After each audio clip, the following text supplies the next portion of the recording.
Mais quand seras-tu satisfait? Quand seras-tu satisfait de tes investissements, de ta vie en règle générale? J'ai voulu faire cette vidéo parce qu'on voit beaucoup de personnes nous parler de leurs 50 appartements, de comment ils ont gagné 5 millions, 10 millions, 15 millions. Et ce qui est commun avec toutes ces personnes, c'est que elles ne sont jamais satisfaites. En fait, tu vas les voir un jour, elles auront 2 appartements. La semaine d'après, après les avoir acquis, eh bien, elles vont vouloir en acheter d'autres. Et c'est assez symptomatique de ce qu'on peut voir, hein, même chez les milliardaires comme Jeff Bezos. Le mec est PDG quand même de la plus grande entreprise du monde, Amazon, une entreprise qui a vraiment explosé pendant le coronavirus, qui a explosé tous les records de chiffre d'affaires, de résultats nets, sans rentrer dans les détails bien sûr, mais le mec est devenu la première fortune mondiale. Pour combien de temps, je ne sais pas. Et ce qui m'a vraiment marqué avec Jeff Bezos, c'est que le gars, il a 500 millions d'actifs immobiliers.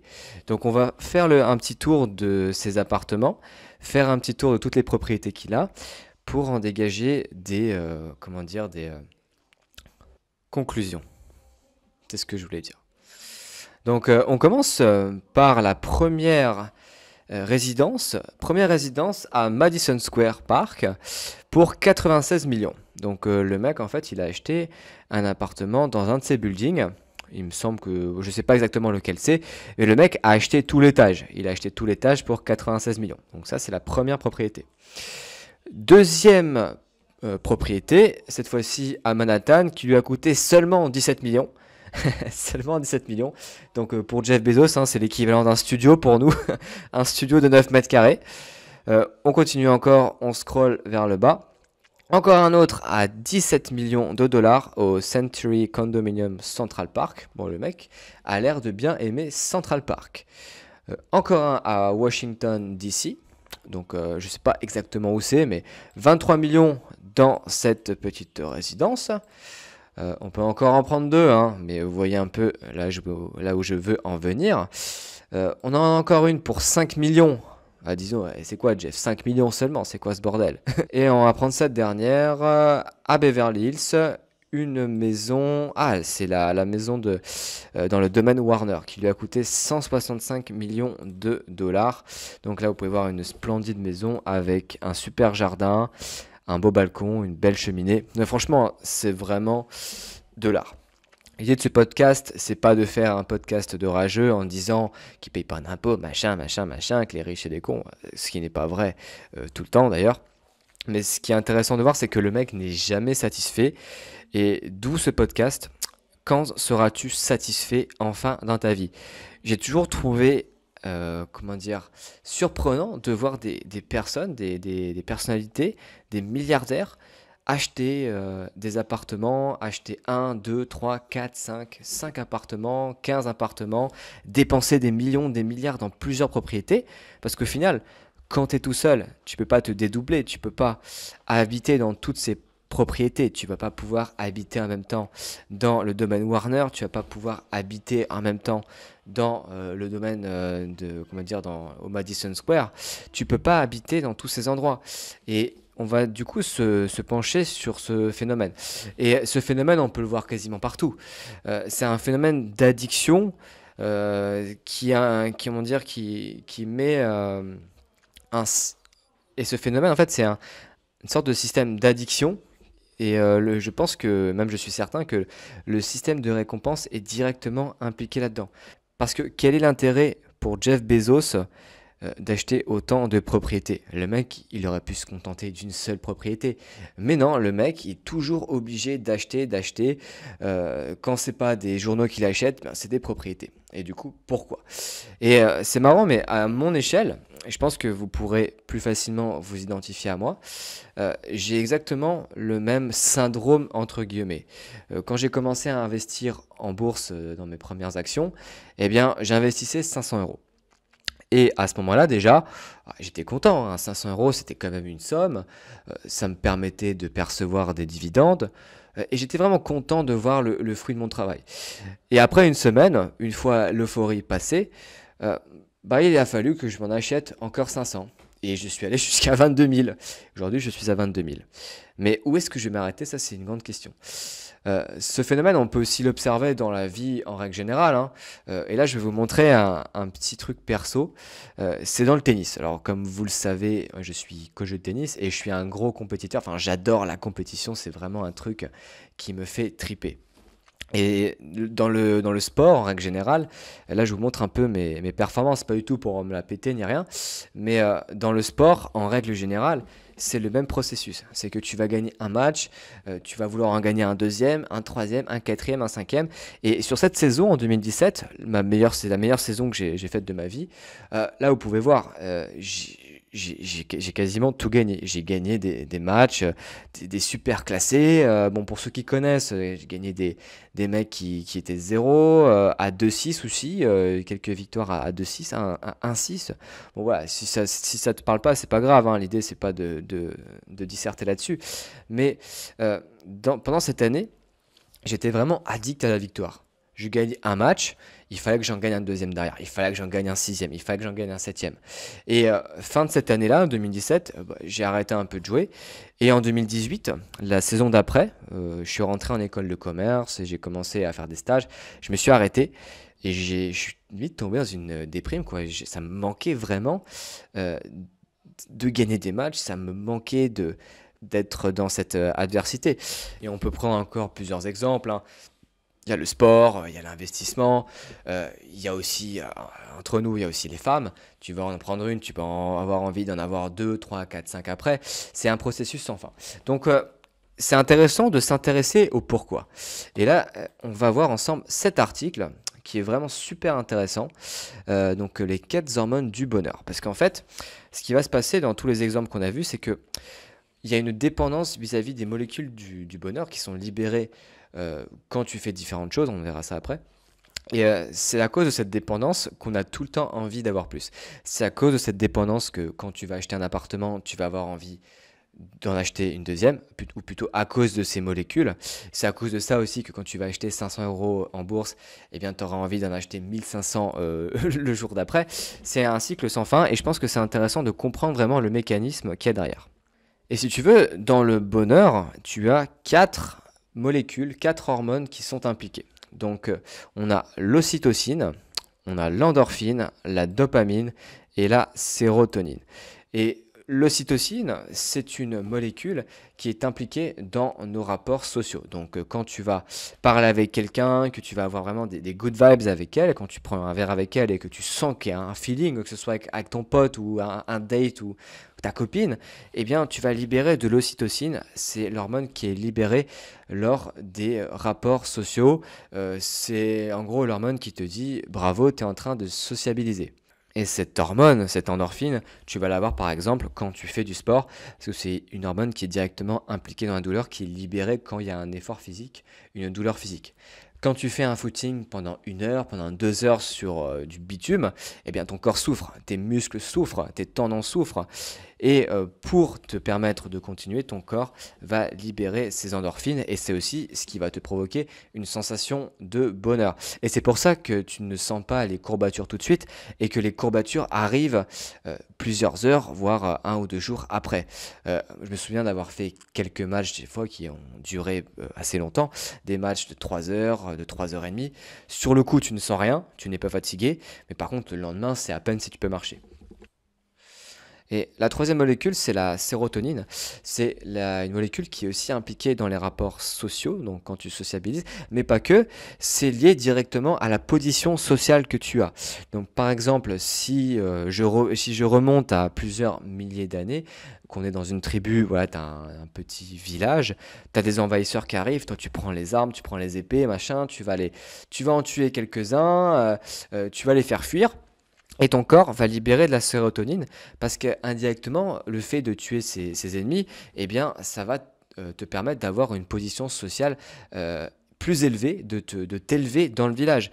Les chefs de tribu, du moins il y a plusieurs milliers d'années, c'était les mecs qui combattaient. Je sais pas si vous avez vu Viking, mais le mec là, Ragnar Lothbrok, je sais plus comment il s'appelle, c'est le mâle dominant du village, c'est le mec qui terrasse les envahisseurs, qui conquiert les nouveaux territoires. Et lui, je pense que quand il met les pieds sur un nouveau territoire et qu'il le conquiert, il doit libérer de la sérotonine. Donc la sérotonine impliquée directement dans la position sociale. Et la dernière, eh bien, c'est la dopamine, hormone du bonheur, qui est libérée quand tu arrives à avoir quelque chose. En gros, c'est directement l'hormone de la récompense. C'est j'arrive à atteindre un objectif, du coup, je libère de la dopamine. Et c'est exactement ça que tu retrouves, hein, c'est ce phénomène que tu retrouves quand par exemple tu gagnes, je sais pas, quand tu gagnes une partie sur Call of Duty, eh bien ton corps libère de la dopamine parce que tu as mis en place des efforts. Par exemple, t'as galéré, tu as dû te cacher.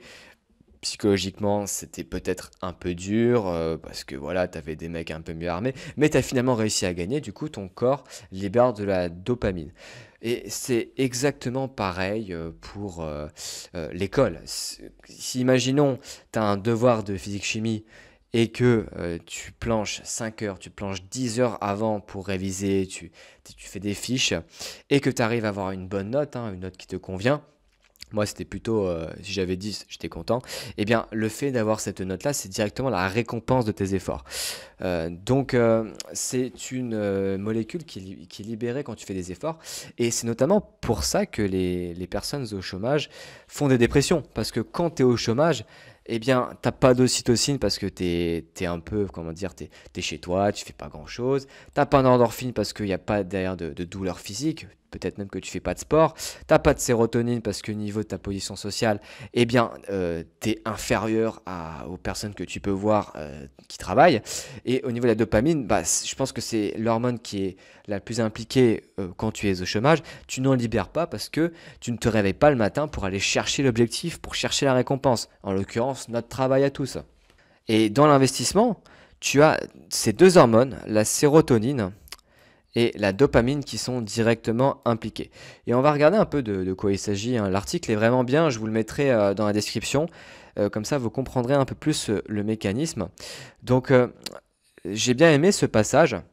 La dopamine, en gros, c'est l'espoir d'une récompense qui est à l'origine de la libération de dopamine dans le cadre d'un mécanisme je cherche, je trouve. Donc c'est exactement ça en fait, c'est exactement ça. Là, Loretta Browning, ça doit être une chercheuse, nous dit résoudre un problème de maths constitue une activité je cherche, je trouve, même si elle reste très différente de celle qui consiste à partir de la recherche de la nourriture. Lorsqu'on constate que la réponse est juste, on éprouve un sentiment qui fait dire j'ai réussi, ce qui neutralise sur le moment tous les effets négatifs liés aux hormones de stress, de déstress. Et quand tu investis dans l'immobilier, par exemple, tu vas galérer, tu vas devoir aller chercher le crédit auprès des banques, tu vas devoir te vendre, tu vas devoir négocier le prix du bien, tu vas devoir faire des travaux, comprendre la fiscalité. Ça, c'est des efforts entre nous qui font chier. Tu te réveilles le matin, tu te dis hop, hop, hop, hop, hop, dans quoi est-ce que je me suis embarqué? Mais au final, si tu arrives à avoir cet appartement, eh bien, tu auras de la dopamine. Pareil pour les actions. Les actions, tu n'investis pas dessus par hasard. Ça demande des connaissances, ça demande une capacité à analyser les états financiers, à comprendre le marché, savoir diversifier correctement sans faire n'importe quoi. Et tout ça, ça demande des efforts. Moi, je vais te dire, quand je me suis formé en bourse, ça m'a pris vraiment plusieurs semaines à faire que ça, du matin au soir, à analyser les actions, à essayer de voir comment se comportent les marchés. Et c'est pour ça d'ailleurs que une fois que je savais le faire et que j'ai vu que j'avais des résultats, bah, j'étais content parce que mon cerveau libérait de la dopamine.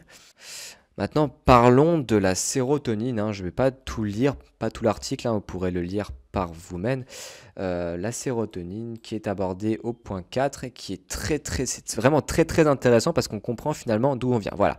La sérotonine, l'hormone du respect et de la prédominance sociale en lien avec la sécurité. Donc je pense que vous avez déjà compris de quoi il s'agit.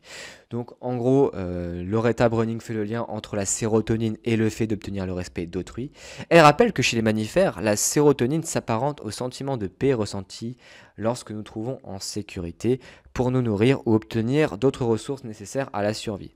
Quand les autres nous respectent et que nous sommes en situation de domination, nous sommes en effet assurés d'avoir accès aux ressources indispensables à la survie. J'irai pas plus loin, mais en gros, tu as compris. Quand tu investis dans l'immobilier, en bourse, que tu as un business, eh bien, tu vas avoir forcément le respect d'autrui. Et cette possibilité, bon, c'est pas le cas au XXIe siècle, mais avant, c'était la possibilité d'accéder aux ressources. Quand tu es dans ta tribu, que tu as réussi à construire un appartement, ou plutôt une maison, que tu as réussi à ramener de la nourriture, que tu as comment dire, construit un système pour puiser l'eau ou encore d'autres trucs comme ça, eh bien, tu libères de la sérotonine parce que le cerveau, eh bien, il dit, ah bah, le mec, là, il commence à avoir, à s'élever dans la société et commence à avoir le respect des autres. Donc, quand tu investis dans l'immobilier, eh bien, tu as des gens qui, voilà, qui te respectent. Entre nous, entre une personne qui est au chômage, qui n'a pas un rond de côté, et c'est pas méchant ce que je dis, hein, mais qui n'a pas un rond de côté, qui fait des crédits à la consommation, qui joue à la PlayStation toute la journée, eh bien, entre ce mec-là et l'investisseur immobilier, l'investisseur boursier, l'investisseur, voilà, le youtubeur, le mec qui a sa franchise de restaurant, sa start-up, eh bien, tu vas respecter l'investisseur, tu vas respecter l'entrepreneur, tu vas pas respecter le chômeur. Je sais que c'est difficile à entendre, mais c'est exactement ça, la libération de la sérotonine. Après, t'es pas obligé de faire des trucs, de créer le futur Amazon pour libérer de la sérotonine. Tu peux simplement faire une action qui t'aidera à te procurer le respect d'autrui. Par exemple, ça peut être t'illustrer au cours d'une compétition sportive. Ça peut être aussi prendre la parole en classe ou prendre la parole au boulot lors d'une réunion. Ça peut être énormément de choses. À la sérotonine et la dopamine, eh bien, donc finalement, quand on s'intéresse à l'investissement et qu'on voit des mecs qui achètent 100 appartements, sur YouTube tu en vois plein, hein, qui achètent 100 appartements, qui ont 1 million d'euros en bourse, mais qui continuent à le faire, eh bien tu comprends pourquoi. Parce que derrière, il y a cette addiction qui s'est créée, cette addiction à la sérotonine, à la dopamine qui s'est créée. Donc comment faire pour gérer cette addiction parce que à entendre tout ce que je dis, eh bien c'est sans fin, tu es condamné à être insatisfait. Et effectivement, si tu ne sais pas comment gérer tout ça, tu resteras insatisfait toute ta vie. Tu vas acheter ton premier appart, tu vas vouloir acheter le deuxième et tu ne profiteras jamais. Donc déjà, la première étape à suivre, c'est déjà d'en être conscient. Le fait que tu regardes ce podcast et que tu comprennes le mécanisme de la récompense avec toutes les hormones qui sont impliquées, eh bien ça te permettra déjà de comprendre pourquoi quand tu achètes un appartement, tu en veux un deuxième. Et tu comprendras aussi pourquoi quand tu atteins les 100 abonnés sur YouTube, eh bien après tu en veux 1000 et après tu en veux 10 000, 100 000, c'est sans fin. Je pense qu'il faut toujours comprendre pourquoi déjà. Il faut déjà prendre conscience de ce problème, savoir que ça existe. Et moi je t'avoue que depuis que j'ai découvert ça, bah, je sais exactement pourquoi quand je reçois 30 euros de dividendes, ça me satisfait pendant 1 minute et après, l'heure d'après, j'ai déjà envie d'en avoir. Je sais pourquoi, je comprends le mécanisme. Donc ça, c'est la première étape, la prise de conscience. Et la deuxième étape, je dirais que pour éviter d'être toujours dans l'après, bon, je fais après, eh bien, il faut savoir se récompenser, il faut savoir prendre le temps. Prendre le temps de savourer vraiment ces petites victoires. Comme dit, hein, tu n'as pas besoin de créer le futur Amazon pour libérer toutes ces hormones, mais pose-toi et essaye de savourer ce que tu as fait. Ça peut être n'importe quoi, ça peut être des petites actions, peut-être que ton objectif, eh bien, c'était de parler à une personne, à un inconnu, de faire une blague parce que tu es un peu timide, eh bien, récompense-toi. Si tu as réussi à parler à la caissière, que tu as réussi à parler avec la boulangère, récompense-toi, sois content de toi. Si par exemple ton objectif c'était de perdre 2 kilos, pose-toi et sois content de toi. Ne pense pas tout de suite à perdre les 10 prochains. Donc vraiment, savoure les petites victoires. Et je pense vraiment que la clé du bien-être, hein, même si le bien-être c'est très subjectif, hein, je ferai un podcast là-dessus, mais je pense que pour pas sombrer dans la démence et du toujours plus, savoir se poser, savourer ses victoires. Je finis juste par la petite anecdote de la fin. Cette année, en 2020, en septembre 2020, j'ai commencé ma formation de prof de tennis. Et c'est une formation que je voulais faire depuis que j'ai l'âge de 10 ans. Être coach de tennis, pour moi, c'était la consécration de ma vie, quoi. Donc, j'ai passé cette formation, j'ai fait tous les modules, j'ai eu le diplôme qui était vraiment pas facile. Je m'attendais pas à ce que ce soit autant difficile. Il y avait un niveau d'exigence bon, qui était un peu abusé, mais j'ai quand même fini par l'avoir. Et le jour où je l'ai eu, eh bien, j'étais content pendant 1 heure.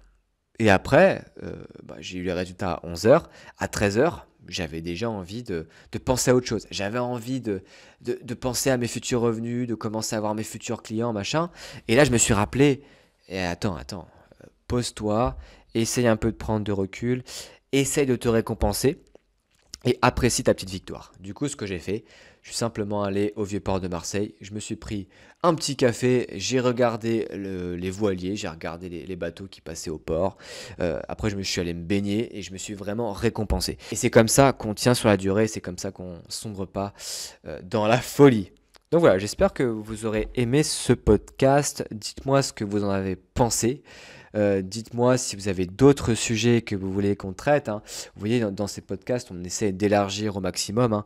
On ne parle pas d'investissement en direct, là, hein. On parle un peu de sujets annexes, mais je trouve que c'est intéressant de les évoquer.